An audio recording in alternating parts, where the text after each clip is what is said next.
Good morning students. How are you students? I hope you are fine. Students, today in this video we are going to start chapter 17. Okay? Topic our universe. बच्चों, our universe का मतलब क्या होता है? हमारा ब्रह्मांड. ठीक है बच्चों? तो हमारे अंतरिक्ष में या हमारे सौरमंडल में कितने ग्रह है बच्चों? हमारे सौरमंडल में 8 ग्रह है. ठीक है, जिसके बारे में हम इस चैप्टर में पढ़ेंगे. और किसके बारे में पढ़ेंगे? सन के बारे में पढ़ेंगे, मून के बारे में पढ़ेंगे और स्टार के बारे में पढ़ेंगे. ठीक है बच्चों, तो आप क्या करेंगे? अब आप अपनी बुक खोलिए और एक्सप्लेनेशन को ध्यान से सुनिए. ठीक है बच्चों, पेज नंबर 99 खोलिए. Chapter 17 our universe. पहले क्या दिया है? वार्म अप दिया है. Your teacher will take you to the playground. तो हम लोग एक गेम खेलेंगे. ठीक है बच्चों, अभी तो आपका स्कूल बंद है, तो आप क्या करेंगे? अपने फ्रेंड्स के साथ या अपने भाई बहन के साथ इस गेम को आप घर पे भी खेल सकते हैं. ठीक है, तो अगर आप स्कूल पे रहते तो मैं आपको ये गेम खिलाती हूँ, पर आप घर पे हैं तो आप घर पे इसे कोशिश कीजिएगा खेलने के लिए. ठीक है. She will name the 4 corners sun, moon, star and arts. तो प्लेग्राउंड में मैं क्या करूँगी? 4 दिशा आपको बताऊँगी. कॉर्नर मतलब किनारा होता है ना, तो 4 किनारा कौन कौन सा होगा? सन, मून, स्टार एंड आर्ट. ठीक है, ये 4 किनारा आपको मैं बताऊँगी. ठीक है. She will look in the other direction and play some music. और मैं क्या करूँगी? कहीं और किसी और दिशा में देखूँगी और मैं म्यूज़िक को गाना प्ले कर दूँगी. ठीक है. You must stop wherever you are when the music stop. तो आपको क्या करना है? ऐसे गाना चलते रहेगा और जब मैं स्टॉप करूँगी, गाना को स्टॉप करूँगी, तो आपको जहाँ आप है वहीं पे आपको क्या होना है? स्टॉप हो जाना है, रुक जाना है वहीं पे. ठीक है. When the music stops the teacher will call out one of the following sun, moon, star और आर्ट. जब गाना बंद होगा ये नाम बुलाऊंगी. ठीक है, सन, मून, स्टार और आर्ट.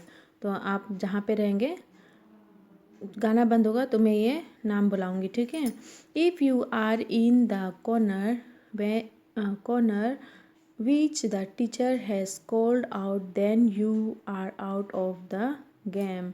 अगर आप लोगों में से कोई भी उस किनारे पे है जो मैं नाम बुला रही हूँ, तो आप लोग क्या हो गए? उस गेम से आउट हो गए हैं. ठीक है. The students who stay till the end wins the game.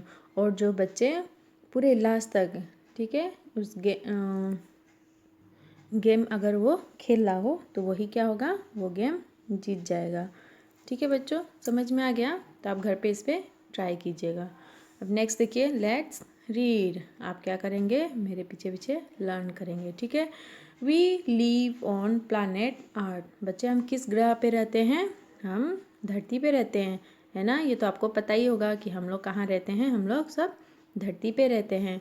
The earth is a part of the solar system. तो धरती किसका भाग है बच्चों? बताइए, धरती किसका भाग है? धरती सौरमंडल का भाग है ना. The sun and the planets that circle around the sun from the solar system. तो बच्चों, सौरमंडल में 8 ग्रह होते हैं. वो सब क्या करते हैं? सौरमंडल में 8 ग्रह होते हैं, वे सब सन का, सूर्य का क्या करते हैं? चक्कर लगाते रहते हैं, है ना. There are 8 planets in our solar system. तो हमारे सौरमंडल में कितने ग्रह है? मैंने आपको भी बताया ना, 8 ग्रह है. उनके नाम क्या क्या है? मरकुरी, वीनस, आर्थ, Mars, Jupiter, Saturn, Uranus and Neptune. ठीक है, आपको इसे अच्छे से लर्न कर लेना है. ठीक है बच्चों. Each planet circle around the sun in a fix part call the orbit. तो ये सब ग्रह क्या करते हैं? ये सब सूर्य का चक्कर लगाते रहते हैं. यहाँ पे देख रहे हैं ना, चक्कर लगाते रहते हैं. ये सब इधर उधर सूर्य का चक्कर नहीं लगाते. ये सब एक ही राह, एक मार्ग से सूर्य का चक्कर लगाते रहते हैं. उस मार्ग को हम क्या कहते हैं? ऑर्बिट कहते हैं. देख रहे हैं ना, यहाँ पे ये लाइन आप लोग सारे लाइन देख रहे हैं, इसी लाइन पे सारे ग्रह हैं जो अपने अपने लाइन पे क्या करते हैं, सूर्य का चक्कर लगाते हैं। ठीक है बच्चों, नेक्स्ट देखिए, our earth is the only planet that has life. तो लास्ट चैप्टर में हम लोगों ने पढ़ा था ना कि किस ग्रह में जिंदगी होती है। बच्चों, धरती एक ऐसा ग्रह है जहाँ जिंदगी पाई जाती है ना, जहाँ जानवर, पेड़ पौधे और इंसान पाए जाते हैं। ठीक है, और किसी ग्रह में हम जिंदा नहीं रह सकते हैं, यहीं पे धरती पे ही हम जीवित रह सकते हैं। ठीक है बच्चों, यहीं पे जिंदगी है। It has water and air on it to support life. तो बच्चों, धरती पे क्या क्या है, धरती पे पानी और हवा है ना। उससे क्या होता है, उसी से हमें ज़िंदगी मिलती है। ठीक है, पानी और हवा से हम जीवित रहते हैं, है ना बच्चों। अगर पानी और हवा नहीं रहेगा तो हम क्या जीवित रहेंगे, नहीं, हम मर जाएंगे। तो बहुत हमारे लिए पानी और हवा बहुत ही महत्वपूर्ण है। ठीक है, अब नेक्स्ट पेज खोलिए, पेज नंबर 100। सन। बच्चों, सन को हम हिंदी में क्या कहते हैं, सन को हम हिंदी में सूर्य कहते हैं। आप रोज सुबह देखते हैं ना, और सूर्य नमस्कार भी कहते हैं ना सूर्य भगवान को, है ना बच्चों। The sun is a star. तो सूर्य क्या है बच्चों, सूर्य भी एक स्टार है, चमकता हुआ तारा है ना बच्चों। सूर्य क्या है, एक तारा है। It is like a huge ball of fire that shines in the sky during the day time.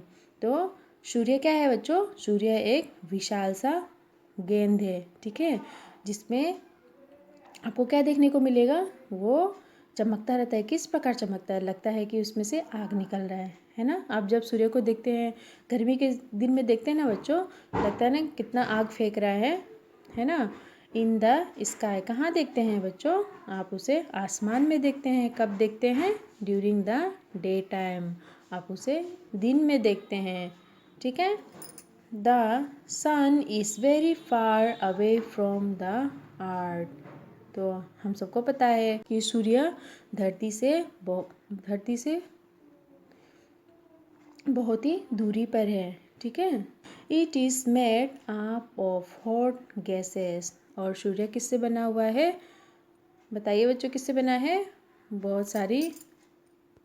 तो बच्चों सूर्य किससे बना हुआ है, सूर्य गर्म वायु से बना हुआ है। ठीक है, the sun give us heat and light. और सूर्य हमें क्या देते हैं, सूर्य हमें गर्मी और क्या देते हैं, ऊर्जा देते हैं। ठीक है, sunlight is very important for human, planets and animals.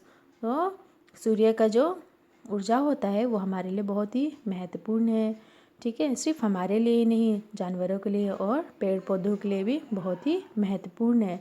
ठीक है, it help planets to grow and regulate the climate. तो बच्चों, सूर्य किसके सहायता करते हैं, पेड़ और पौधों को बड़े होने में। ठीक है, और जो हमारा मौसम जो आता है, कभी सर्दी आती है, कभी गर्मी आती है ना। तो वो क्या होता रहता है, हमेशा ही होते रहता है। कैसे, सूर्य से।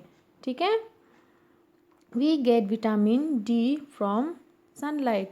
और हमें सूर्य की ऊर्जा से क्या मिलता है बच्चों, हमें सूर्य की ऊर्जा से विटामिन डी मिलता है। ठीक है, अब नेक्स्ट देखिए, मून। आप सभी देखते हैं ना, मून को आप कब देखते हैं बच्चों, रात में आकाश में।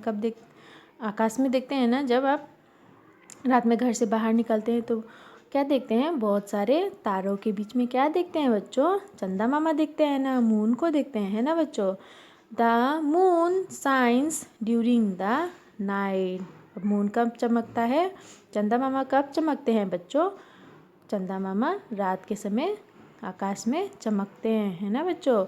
The moon goes around the earth. और मून क्या करता है, वो भी धरती का चक्कर लगाता है। Just like the earth goes around the sun. जैसे कि सन धरती का जैसे कि धरती सूर्य का चक्कर लगाता है, वैसे ही मून क्या करता है, मून धरती का चक्कर लगाता है। ठीक है, it is much smaller in size than our earth. और सूर्य हमारी धरती से बहुत ही छोटा है। ठीक है, सूर्य का आकार हमारी धरती से बहुत ही छोटा है। ठीक है बच्चों। There is no life on the moon. और मून का आकार हमारे धरती से बहुत ही छोटा है। ठीक है बच्चों। There is no life on the moon. और मून पे, चंद्रमा पे क्या है, जिंदगी नहीं है। ठीक है, क्यों it changes its shape every night. और मून का आकार, चंद्रमा का आकार हर रात को बदलता रहता है। ठीक है बच्चों, यहाँ पे देख रहे हैं ना, ये फुल मून है, ये हाफ मून, आप लोगों ने सभी सुना है ना और देखते भी हैं, है ना बच्चों। और मुसलमान सब क्या करते हैं, जब फुल मून होता है तो सब क्या करते हैं, ईद मनाते हैं। आपको भी पता है ना। तो हमेशा ही मून का आकार, चंद्रमा का आकार बदलता रहता है, चेंज होते रहता है। ठीक है बच्चों। The shape depend on its position while it is going around the earth. तो मून का आकृति कैसे चेंज होते रहता है, बताइए बच्चों। मून का पद कैसे चेंज होते रहता है। तो बच्चों मून का आकार कैसे बदलते रहता है, कैसे परिवर्तन होते रहता है मून का आकार, जब वो अपने पद पे धरती का चक्कर लगाते रहता है, उसी के अनुसार क्या होता है, उसी के अनुसार चंद्रमा का आकार बदलता रहता है। ठीक है बच्चों, यहाँ तक समझ में आ गया। अब नेक्स्ट पेज खोलिए 101। देखिए नेक्स्ट पेज में क्या दिया है, स्टार्स। बच्चों आप सभी देखते हैं ना, रात में जब आप अपने छत पे निकलते हैं या बाहर निकलते हैं तो आप सब क्या देखते हैं, रात में बहुत सारे तारे देखते हैं आकाश में, है ना बच्चों। तो देखिए क्या दिया है, at night we see many stars shining in the sky. तो आप आकाश में रात में क्या देखते हैं, जब बाहर निकलते हैं तो बहुत सारा चमकता हुआ तारे देखते हैं, है ना। There are different kinds of stars. दो स्टार्स, जो चमकता हुआ तारा है वो भी बहुत प्रकार के होते हैं। ठीक है, some are big and some are small. तो कोई तारा कैसा होता है, बहुत ही बड़ा होता है, और कोई तारा बहुत ही छोटा होता है। ठीक है बच्चों। Some stars look small as they are very far from us. तो बच्चों बताइए क्यों बहुत सारे तारे जो हैं वो हमें छोटे दिखते हैं, क्यों बताइए बच्चों। क्योंकि वो हमसे बहुत ही दूरी पे धरती से क्योंकि वो बहुत दूरी पे हैं, इसीलिए वो हमें छोटे छोटे नज़र आते हैं, है ना बच्चों। Stars are made up of gases. तो स्टार किससे बना हुआ है, स्टार बहुत सारी वायु से बना हुआ है। ठीक है। The sun is the close star to the earth. और कौन सा तारा जो है धरती के करीब है, सूर्य भी एक तारा है जो धरती के करीब है। ठीक है। A group of stars that form a pattern in the sky is called a constellation। ठीक है। और ग्रुप ऑफ स्टार, जब एक साथ बहुत सारे तारे जमे हो जाते हैं कोई भी लाइन में, ठीक है, उनका भी, तारों का भी बहुत सारा आकार होता है और उनके अलग अलग नाम होते हैं, बहुत सारे आकार बनते हैं बहुत सारे तारों को मिला के, तो उसे हम क्या कहते हैं, कॉन्स्टिलेशन कहते हैं। ठीक है। जो आकार बनती है उसे हम क्या कहते हैं, जो आकार बनती है आसमान में, जो आकार बनती है आकाश में, उसे हम क्या कहते हैं, उसे हम कॉन्स्टिलेशन कहते हैं। ठीक है बच्चों, समझ में आ गया। अब आपको कहीं भी डाउट लगे तो आप गूगल क्लासरूम पे मुझसे पूछ सकते हैं। ठीक है बच्चों, थैंक यू।